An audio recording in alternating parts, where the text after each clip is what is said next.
¿Qué tal, amables oyentes de Al Día Noticias? Les saludamos en este lunes festivo con Javier Ospina, ex concejal de Bogotá, para hacer el análisis político de la semana.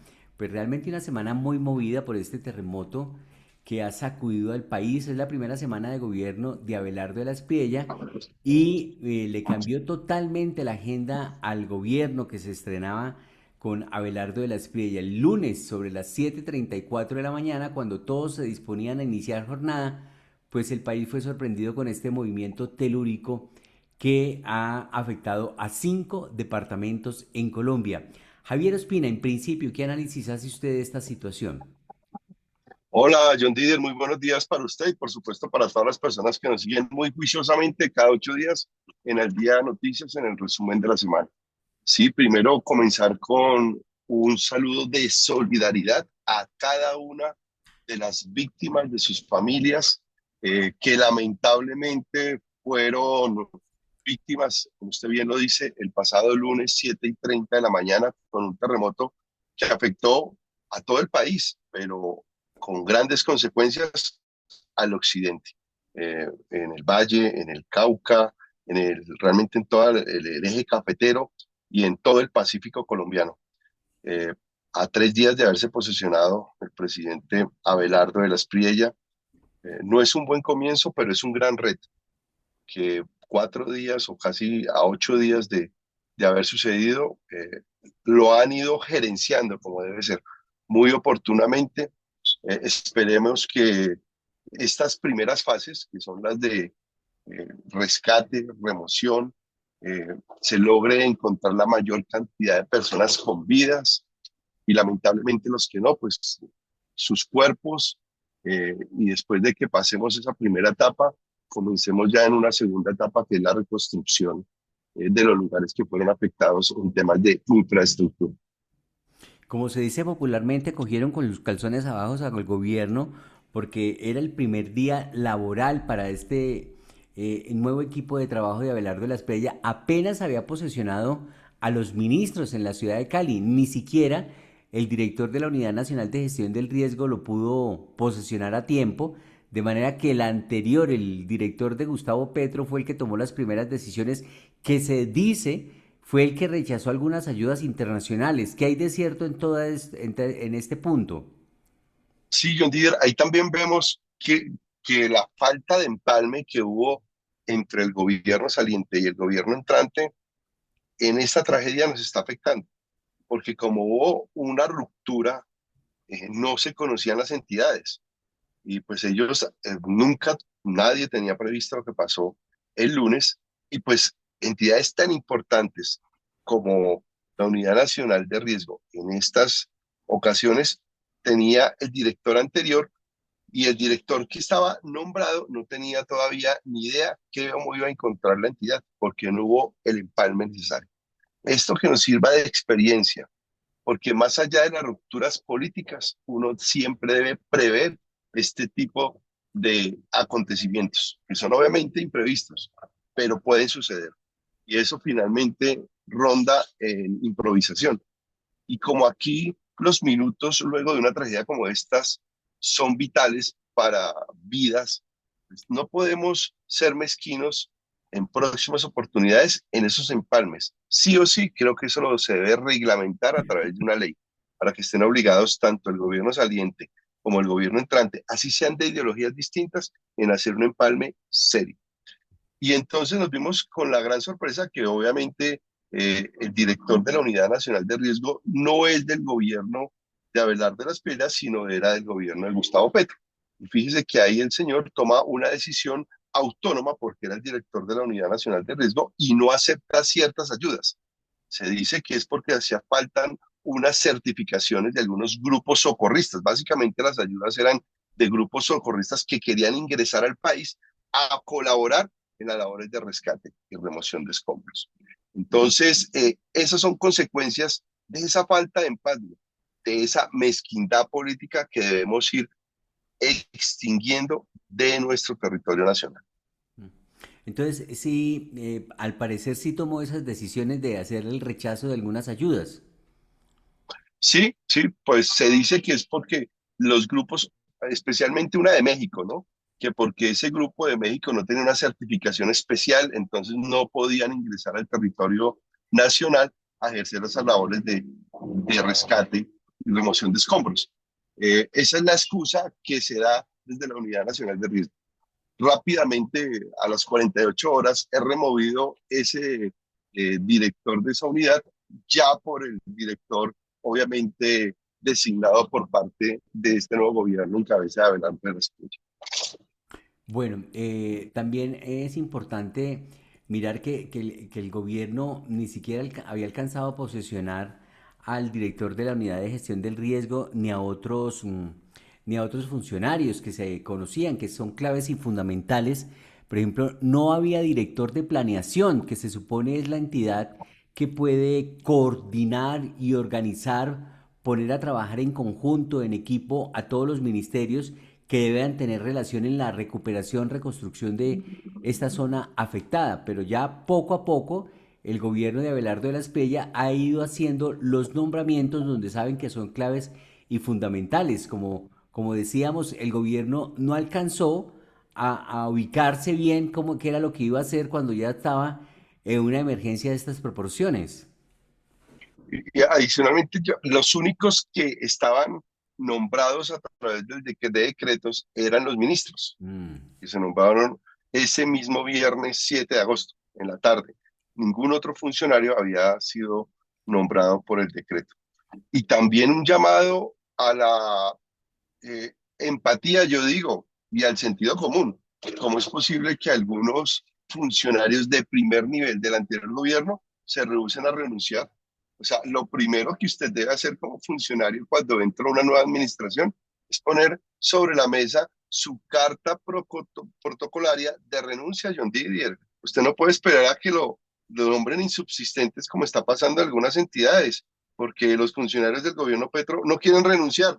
Hombre, primero, eso es un pésimo antecedente por una hoja de vida pública. O sea, que a usted lo nombren insubsistente para poder que los ministros puedan nombrar a sus personas de su entera confianza, como secretarios generales, como viceministros, pues da un pésimo mensaje también a esos funcionarios que oponen resistencia a irse de sus cargos. Bueno, también dijo el nuevo director de la Unidad Nacional de Gestión del Riesgo, que ya se posicionó, que se sorprendió porque la mayoría de funcionarios ahí en la Unidad Nacional de Gestión del Riesgo, que deberían ser técnicos, no lo son, o que son filósofos o que son artistas, pero nada que ver con la Unidad Nacional de Gestión del Riesgo. Ese es un patrón general que lo vimos en el anterior gobierno. Ahí primaba el tema ideológico y no técnico. Y por eso las consecuencias de un pésimo gobierno que se dio durante los 4 años, que no ejecutaba, y lo ejecutaba mal, o se lo robaban, así de sencillo, eso hay que decirlo. Lo ejecutaban mal, no lo ejecutaban o se lo robaban. ¿Por qué? Porque priorizaron lo técnico sobre lo ideológico. Digo, Sí, perdón, priorizaron lo ideológico sobre lo técnico. Y hay correcto. entidades que no resisten ideología, son netamente técnicas, como la Unidad Nacional del Riesgo. Ahí se juega vidas humanas, se rescatan vidas humanas. Pero independiente de que esto cogió desubicado a todo el mundo, ¿usted ha visto improvisación en el gobierno, como se dice desde la oposición en este momento, desde el pacto histórico, que ha habido improvisación por parte de este gobierno para atender la emergencia? Improvisación no debería ser el nombre. Qué es lo que sucede? Pues ante una eventualidad como un terremoto, pues no estaban preparados los nombramientos, porque recuerde usted, 48 horas después de posesionar el presidente, y tenga en cuenta que no día hábil, porque el primer día hábil es el lunes, Mm, es el mm, lunes. mm. Entonces, pues realmente no había tiempo para más. Vuelvo y repito, y el mea culpa para el gobierno entrante y para el gobierno saliente es que no hubo un empalme serio. Si hubiese existido un empalme serio, tal vez no estuviéramos en las afugias que están ahorita el gobierno entrante. Eso es un mensaje para los dos. Sí, porque no hubo reuniones cara a cara, face to face, entre los Nada. funcionarios que salían y entraban. Simplemente pedían, hacían derechos de petición, por favor mándeme tal información y la enviaban y a interpretarla a como diera lugar. No había opción de contrapregunta. Así es. Entonces, por eso digo, eso realmente hay que tomarlo con mayor seriedad, ¿sí? Y debe estar reglamentado bajo la luz de una ley que ambas partes deben cumplir. Y más en estos casos que son ideologías completamente distintas, John Dee.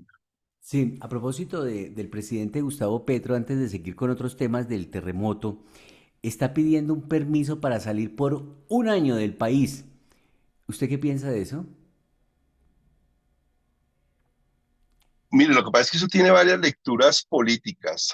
Ayer, el día jueves, molieron al Centro Democrático, porque obviamente la bancada del Centro Democrático aprobó la salida de Gustavo Petro.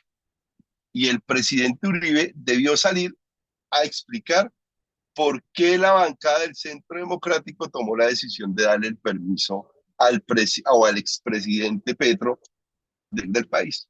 Él dijo que actualmente no hay ninguna imputación de cargos al presidente Petro. ¿Sí? Hay unas demandas en curso en la comisión de acusaciones, pero realmente no hay nada serio que indique ya un inicio de juicio. Entonces él dice, pues él no, no hay razones serias para no dejarlo salir del país. Y lo que él sí puede es poner una tutela, que son expertos. Acuérdense que el pacto histórico y la gente de izquierda es experta en buscarle el esguince a la ley. Lo primero que ellos iban a hacer si le negaba el Congreso la salida era poner una tutela argumentando la violación, obviamente fundamental, del derecho a la libre movilidad de una persona que actualmente no tiene ninguna imputación por ningún cargo como es el expresidente Petro, que la va a tener al futuro, tal vez sí, pero hoy la realidad es que no la tiene, ¿sí? Están iniciando unas investigaciones, pero no hay nada en firme. Pero es que la preocupación que tienen algunos sectores es que muchos de los funcionarios del gobierno de Gustavo Petro están volados. Se volaron y no le están dando la cara a la justicia colombiana, como el caso de Carlos Ramón González. Entonces, y el caso de Verónica Alcocer. Entonces la gente teme que Petro vaya a hacer lo mismo una vez empiecen a avanzar los procesos en su contra, porque recordemos que el presidente electo ya en ejercicio, Abelardo de la Espriella ofreció que Gustavo Petro tiene que ir a la cárcel y que es muy posible, y lo demandó ante la justicia de los Estados Unidos. Y si eso prospera por su alianza, al parecer, con grupos narcotraficantes, pues eso le puede en algún momento hacer generar una orden de arresto o de extradición. Eso es verdad, John Didier. El costo político para el Centro Democrático todavía no está calculado por esa decisión que tomó ayer. Pero finalmente ellos, pienso yo, que lograron prever que por uno u otro mecanismo, ya sea por el permiso que otorgaba el Congreso de la República, o sea por vía de tutela, el expresidente Gustavo Petro iba a poder salir del país. Porque vuelvo y digo, no hay ninguna sentencia judicial que en este momento le prohíba al expresidente Petro salir del país. Ni siquiera una imputación. Sí, eso es cierto, pero también ¿no será que esa alianza entre el Pacto Histórico y el Centro Democrático que funcionó para elegir nuevo presidente del Senado, esa alianza que funcionó ya para elegir Contralor, porque eligieron Contralor, todos votaron por el mismo, no hubo ni un solo partido que no votara por el mismo Contralor, pero ahí estuvieron de acuerdo también? ¿No será que ya empieza también a dar frutos en otros frentes? Pues eso queda para el escenario de la especulación de Didier, que puede ser que dentro de los acuerdos que tuvieron para elegir al presidente del Senado haya estado que parte de ese acuerdo era que el Centro Democrático nos iba a poner a que al expresidente Petro saliera del país. Puede ser, pero ahí sí, averígüelo Vargas, o solo se va a quedar entre las años históricas. Bueno, sí, volviendo al tema del terremoto, hay varias noticias que se están dando en este momento y son decisiones gubernamentales. Obras por impuestos. Este sería el plan del gobierno para la reconstrucción tras el terremoto. El mecanismo de obras por impuestos se perfila como una de las medidas clave para atender a las poblaciones afectadas. Así que el presidente del Grupo Argos, Juan Esteban Calle, se refirió a las acciones de reconstrucción que requiere el país tras el reciente terremoto. El directivo explicó que el gobierno nacional contempla extender el mecanismo de obras por impuestos dentro del paquete de medidas para atender la emergencia. ¿Cómo ve usted esa alternativa? John Didier es una herramienta que hoy el gobierno nacional puede utilizar, que ya ha sido utilizada. Eso no es nada novedoso, ¿no? Eso está creado en una ley del 2015 que fue reglamentada en el 2016, o sea, ya llevan 10 años, que fue elaborada en el marco de los acuerdos de paz del presidente Santo con las FARC, para que esas obras por impuestos se realizaran en esos territorios del conflicto. Y ya hay unos muy buenos ensayos, por ejemplo, por el medio del mismo Argos. Entonces, lo que se quiere es ampliar eso y llevarlo, obviamente, a generalizarlo a más escenarios como este, que es de catástrofe nacional por el terremoto que sucedió en nuestra patria.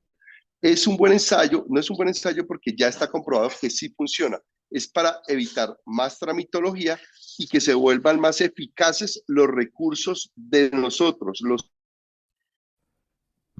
Sí, dice el señor Calle lo siguiente frente a esta propuesta. En vez de pagar directamente impuestos al Fisco Nacional, presentar proyectos o sumarse a Se proyectos de pueden ir reconstrucción. destinados. Exacto, no se pueden ir allá, sino eso tiene un tope, ¿no? No pueden gastar el 100%, por ejemplo. Que Sí, eso es lo que tiene que reglamentar otra vez este gobierno, ¿no? Subir esos topes. es que perdí un momento la comunicación, dejé de escucharlo, entonces yo decía, Javier Ospina, ex concejal de Bogotá, que en vez de pagar directamente impuestos al Fisco Nacional, se pueden presentar proyectos o sumarse a proyectos de reconstrucción en los territorios como pago en especie de esos impuestos, con la ventaja infinita de que se aplican los recursos de una forma muchísimo más expedita y con mayor eficiencia, dijo el señor Calle de Cementos Argos. Bueno, de todas maneras, esa es una posibilidad, porque fíjese que el gobierno dijo algo, y es que aplazaba la fecha de declaración de renta.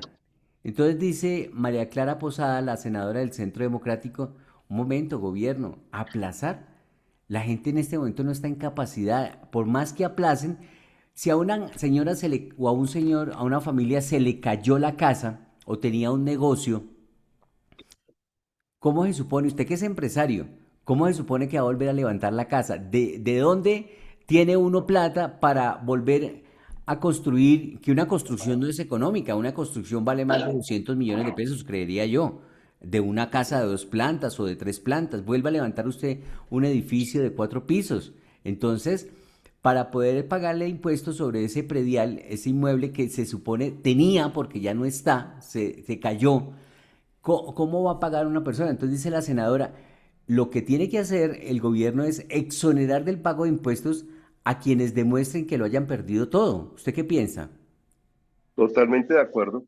Yo creo que la medida del gobierno iba encaminado en dos rutas y en dos momentos. El primero, a generalizar el plazo de pago.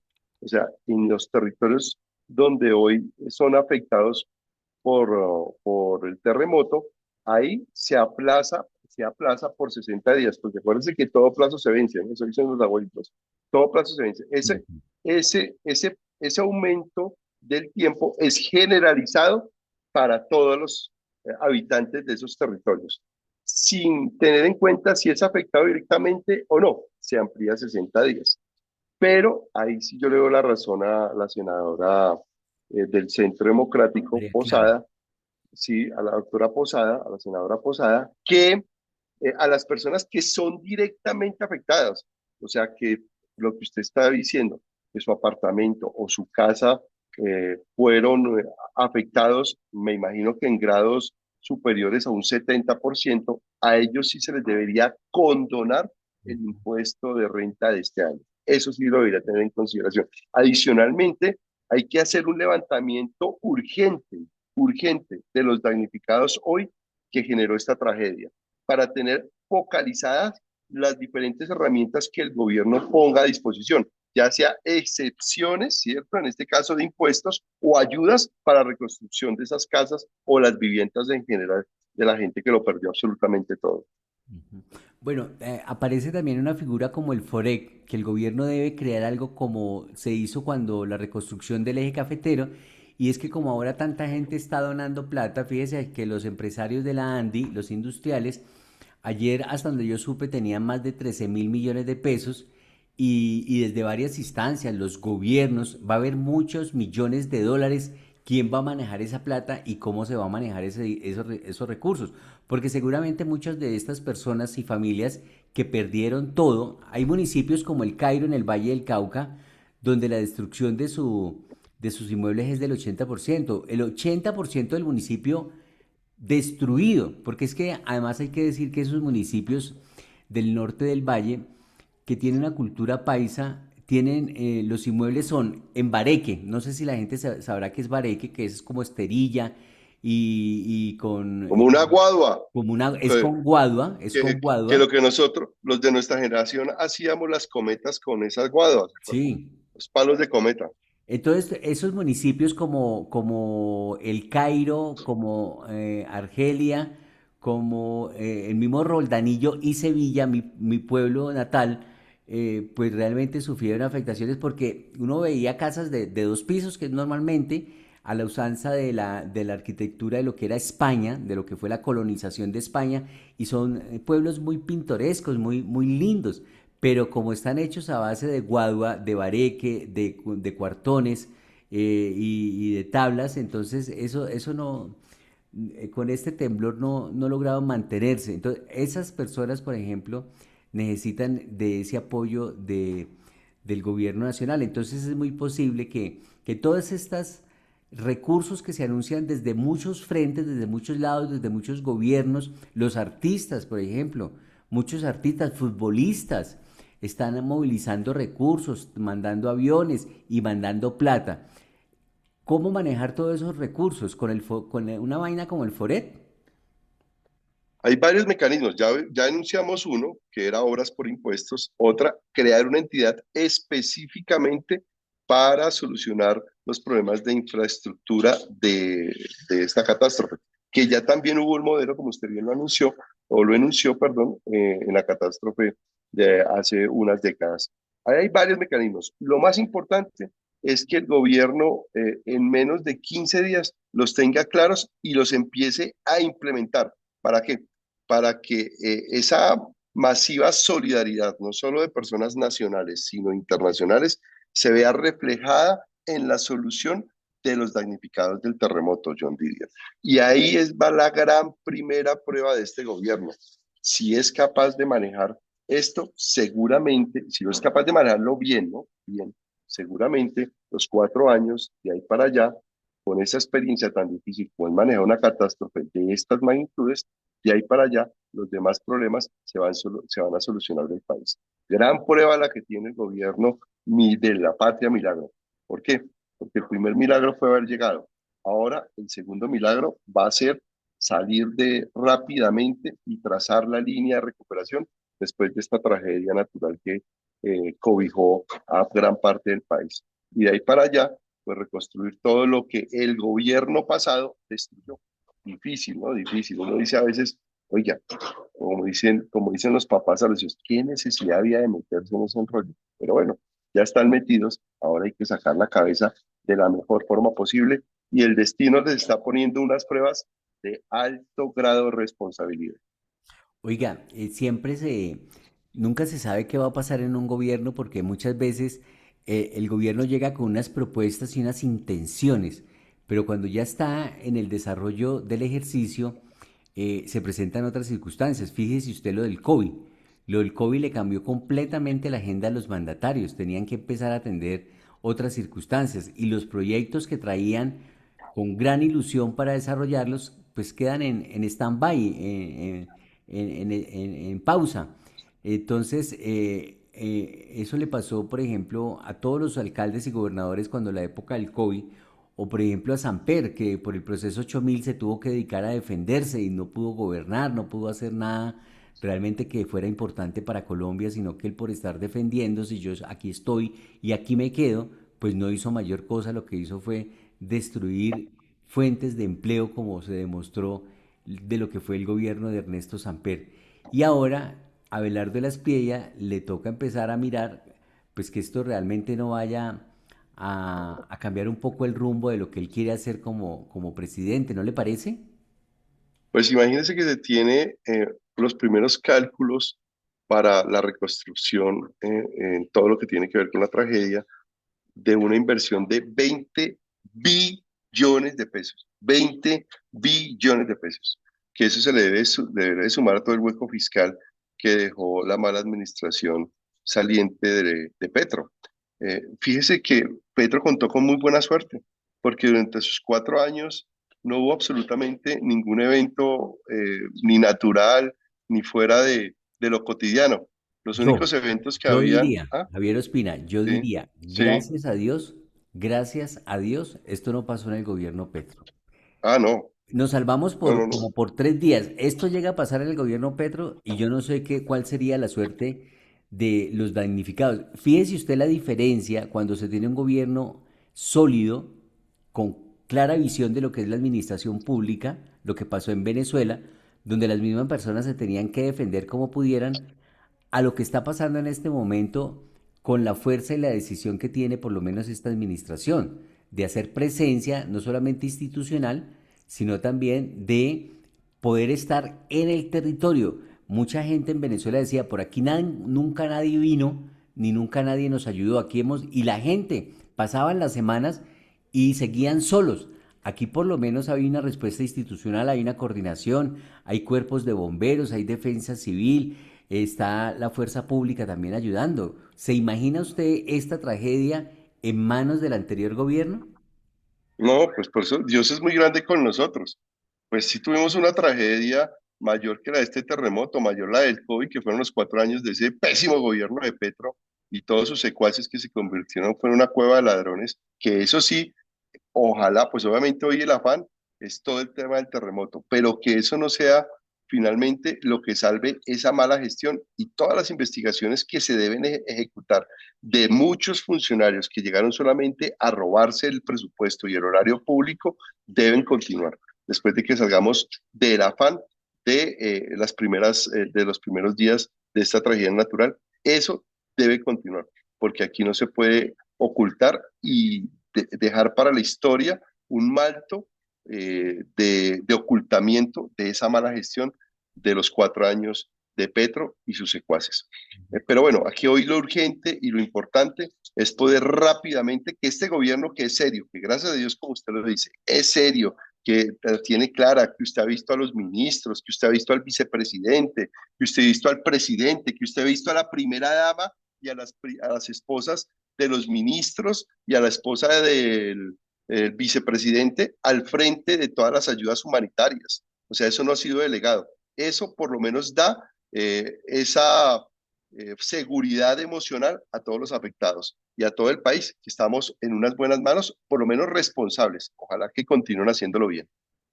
Correcto. Y ahí, dentro de esta catástrofe, pues acciones muy buenas por parte de entidades del Estado, como la Registraduría Nacional del Estado Civil, que activó los servicios móviles de identificación en zonas afectadas por el terremoto. La idea es prestar servicios de registro civil e identificación para los damnificados. Seguramente mucha gente quedó sin documentos porque no hubo tiempo de sacar nada. Esto habla bien de las instituciones que están muy oportunamente haciendo presencia en el territorio y tomando las decisiones que tienen que tomar, como en el caso de la registraduría. El tejido institucional de Colombia se puso a prueba durante los 4 años anteriores de esta administración porque hicieron muchos atentados para terminar ese tejido institucional, que estaba bien hecho durante muchas décadas y muchos otros gobiernos. Y demostró también que hay entidades independientes que funcionan al vaivén del tema político. En este caso, la registraduría. Fíjense que la registraduría no tiene que ver nada con el tema político, pero ellos a través de la historia se han ido fortaleciendo en todos los aspectos Ya lo vimos en las anteriores elecciones y ahora lo vemos en una reacción rápida, en la ayuda, en la identificación y devolverle la identidad a miles de personas que la perdieron. Correcto. Volviendo al tema de los impuestos, se me estaba quedando una noticia de la DIAN que está invitando a millones de declarantes de renta a hacer aportes voluntarios por el tema del terremoto. El aporte se puede hacer con el mismo formulario con el que se declara renta y no implica perder beneficios tributarios, explicó la autoridad tributaria. Esto sería algo similar a lo que se hace en Bogotá con el 10% adicional que muchos bogotanos pagan. Sí, pero fíjese que eso lo pagábamos, pero eso se dio a la luz de una administración que genera confianza, porque yo sí lo digo, hace muchos años, de muchas administraciones, eso se vio mucho en la administración de Mocus, ¿se acuerda? Sí. Y en algunas de Peñalosa, que uno como ciudadano tenía la tranquilidad de dar ese aporte voluntario y que iba a ser bien invertido. Entonces, eso también depende mucho de la confianza que el ciudadano le tenga en su momento a la administración que está ejerciendo. Hoy, las primeras luces de la administración del presidente Abelardo de la Espriella generan confianza. Entonces, pienso que muchos ciudadanos, a través de la declaración de renta que ya empezaron a pagar las personas naturales, ven la posibilidad también de ayudar con ese 10%.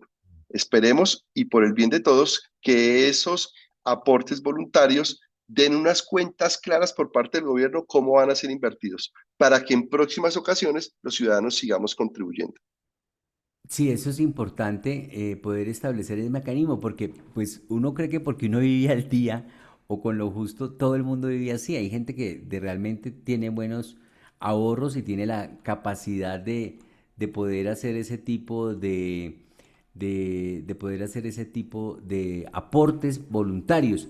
Algo adicional es, por ejemplo, por este terremoto, y de esta manera estamos llegando a la parte final de nuestro análisis, es que se han cancelado muchos eventos, incluida la Vuelta a Colombia, acaba de ser cancelada. Se cancela la fecha del fútbol profesional colombiano porque hay muchos estadios como el de Pereira que quedan, no, eso hay que tumbarlo. A mí me parece que con las imágenes que vi del estadio de Pereira, ese estadio hay que tumbarlo, no serviría para jugar allí por el riesgo de colapso que se pueda caer en cualquier momento. El Petronio Álvarez, que era un festival de música del Pacífico en la ciudad de Cali, pues también se ha cancelado el Festival Bandola en el municipio de Sevilla, así que esto definitivamente cambió la agenda y los eventos que se tenían previstos realizar en Colombia, muchas cosas porque es que la afectación es de 5 departamentos, de Chocó, de Valle, de Risaralda, de Caldas y de Quindío. Esos son los 5 departamentos afectados por este terremoto. Es que yo pienso, John Didier, si mi memoria no me falla, que puede ser la catástrofe natural más grande que ha tenido Colombia, afectando varios territorios, Yo lo he varios, como dicho, usted bien. yo lo he dicho. ¿Mm? Porque siempre nos quedamos con Entonces, la catástrofe de Armero, solo Armero. de Armero. O que se Sí, claro, destruyó pero Popayán y fue solo Popayán. claro. O que se destruyó Armenia y era solo Armenia. No, esto es multiplicado por 5 y no solamente la ciudad, sino todo el departamento. Fíjese usted el Valle del Cauca, todos los municipios afectados. Ujú. Entonces, pues ante la gravedad, obviamente muchos eventos, tanto deportivos, culturales, artísticos, deben pausar. Hay que darle prioridad a lo urgente e importante, que es la recuperación urgente, primero, de vidas humanas, del rescate de las víctimas que lamentablemente fallecieron y de empezar a trazar los planes de reconstrucción y la evaluación de lo que debe quedar en pie y de lo que debe ser demolido, tanto en tema institucional como privado. Creo que esa debe ser la prioridad en este momento. Lo otro tendremos, el tiempo nos dará la oportunidad también de volver a participar en todos esos eventos que se hacen rutinariamente anualmente o se aplazarán 2, 3 meses o se aplazará para el siguiente año. Hoy la prioridad es otra, John Didier. Entonces creo que es acertado en diferentes casos el aplazamiento parcial o definitivo de los eventos. Bueno, 2 puntos finales de parte mía para este cierre del análisis político de la semana. Dos hechos que dijo Miguel Gómez Martínez, el ministro de Hacienda en el Congreso. Primero que el presupuesto había que devolverlo, que era una vergüenza tramitar ese proyecto de presupuesto. Y segundo, que este gobierno no proyecta ni pretende crear más impuestos para los colombianos, que es suficiente, que no va a haber más impuestos para los colombianos. Eso me suena a música para mis oídos, porque de verdad que todos los gobiernos llegan a saber cómo le meten más la mano al bolsillo del ciudadano. Me parece que es importante esas dos precisiones. ¿Qué concepto le merecen estos dos pronunciamientos que ha hecho el ministro de Hacienda en el Congreso? Pues siguen siendo coherentes a los anuncios de campaña. Obviamente ellos no tenían previsto el tema de la catástrofe. Luego de la catástrofe, el ministro sigue insistiendo que la reforma tributaria no va a ser para incrementar los impuestos o crear nuevos impuestos. Entonces, ahí, ¿qué se va a llamar? A una gran reestructuración en todo el tema del Estado, tanto en burocracia como en entidades. Porque yo no veo de otra. Acuérdense que es que este gobierno también entra con un déficit de billones de pesos en el presupuesto, más esta tragedia, entonces ahí a qué van a llamar a un gasto eficiente del gasto y a apretarse el cinturón al máximo. Entonces ahí viene una gran reforma administrativa del Estado. Esperemos, porque yo no veo de otra, o sea, si no van a crear nuevos impuestos, no van a subir los actuales, pero los gastos, hoy hay uno adicional, que es la recuperación. Entonces, ¿de dónde van a sacar el dinero? Sí, a propósito de esto, se me estaba quedando algo que me parece importante, y es que no es cierto que el gobierno, dice José Manuel Restrepo, el vicepresidente, frente a la información falsa que circula en medios de comunicación, me permito aclarar, es falso que esté promoviendo, preparando o haya propuesto un decreto para ordenar el retiro forzoso de funcionarios públicos pensionados, incluidos los docentes. Dice, no he presentado una iniciativa en ese sentido, no he impartido ninguna instrucción relacionada con este tema y tampoco he hecho las declaraciones que algunos medios me atribuyen. También es importante precisar que no tengo competencia legal para expedir decretos del gobierno nacional. Rechazo este ataque donde se me atribuyen propuestas o declaraciones que nunca he hecho. La discusión pública debe partir de hechos y de información cierta, no de versiones sin sustento. Invito a los medios de comunicación, a los servidores públicos y a la ciudadanía a verificar la información antes de difundirla y a consultar los canales de oficiales de la Vicepresidencia de la República, y publica pues una serie de videos, un poco de videos donde se da cuenta de esto, mi querido exconcejal de Bogotá. Sí, yo por eso le digo, John Didier, que eh, ahí va también a aprovechar mucho la oposición para lanzar muchas teorías, pero no es descabellado. Finalmente yo pienso que hay personas que ya deberían, con ya la pensión tramitada, con la edad, con las semanas listas, Que yo le creo den que sí debería, oportunidad a otras personas. claro, Con, exactamente, creo que bueno, sí, ahí sí, en ese caso, yo sí estoy de acuerdo. Creo que ahí hay que, para que haya esa movilidad sí. laboral que se necesita en varias entidades. Se nos agotó el tiempo, por lo menos para el análisis político. Vamos a una pausa y ya regresamos con más noticias, más información en esta emisión de Al Día Noticias, lunes festivo, emisora punto 5. Bueno, chao, Gracias. John Didier, a todos. Chao, chao.